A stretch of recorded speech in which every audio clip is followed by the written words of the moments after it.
Hi കൂട്ടുകാരെ, എല്ലാവരും happy അല്ലേ? ഞങ്ങൾ ഹാപ്പി ആയിട്ട് പോകുന്നു കേട്ടോ.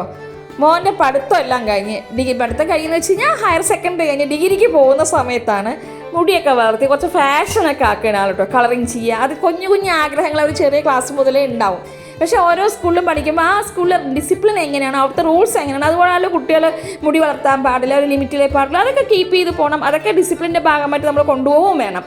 അതെല്ലാം പിന്നീട് അവർക്ക് ഗുണം ചെയ്യും കേട്ടോ. അതിൻ്റെ ഒരു വകഭേദമാണ് ഞാനിവിടെ കാണിക്കുന്നത് ഈ വീഡിയോയിലൂടെ കേട്ടോ.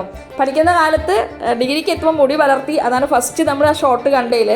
അത് കഴിഞ്ഞു കുറച്ച് കാലം ആ ഡിഗ്രി കഴിയുന്നവരെ അങ്ങനെ കുറച്ച് ഫാഷൻ പരേഡൊക്കെ ആ കോളേജിൽ എങ്ങനെയൊക്കെ ഫാഷൻ കാണിക്കാൻ പറ്റും അതെല്ലാം കാണിച്ച് ആൾ വിലസി നടന്നു. അതോടൊപ്പം പഠനവും കൊണ്ടുപോയി. പഠനം കഴിഞ്ഞ് പുറത്തിറങ്ങുന്ന സമയത്ത് അടുത്ത് പിന്നെ ജോബാണ്, നല്ലൊരു ജോബ് കിട്ടണം, അതിനു വേണ്ടി പ്രയത്നിക്കുന്നു. ഏകദേശം പഠനം കഴിഞ്ഞ് വരുന്നതോടൊപ്പം തന്നെ ജോലിയും കൂടെ സെറ്റാക്കിയിട്ടാണ് കക്ഷി പുറത്തിറങ്ങിയിരിക്കുന്നത് കേട്ടോ. അത് ഞാൻ ഫാഷൻ പരേഡൊക്കെ കഴിഞ്ഞു.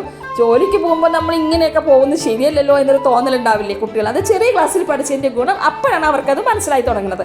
അപ്പോൾ അവർ അതിൻ്റെ ആ ഡിസിപ്ലിൻ വരുത്താൻ വേണ്ടി മുടിയെല്ലാം കട്ട് ചെയ്ത് നല്ല ഭംഗിയാക്കി നല്ല സ്റ്റൈലാണ് ജോലിക്ക് പോകാൻ തയ്യാറെടുക്കുന്നത്. അതിൻ്റെ ഭാഗമായിട്ടാണ് ഈ വീഡിയോ കാണുക. കണ്ടോ, എല്ലാം ലെങ്ത്തൊക്കെ കുറച്ച് സൂപ്പറാക്കിയിട്ട് വന്നു. അപ്പോൾ ഈ വീഡിയോ കൂട്ടുകാർക്കൊക്കെ ഇഷ്ടമായോ? വീഡിയോ ഇഷ്ടപ്പെട്ടെങ്കിൽ ലൈക്ക് ചെയ്യണം, ഷെയർ ചെയ്യണം, സബ്സ്ക്രൈബ് ചെയ്യണം. Okay, by.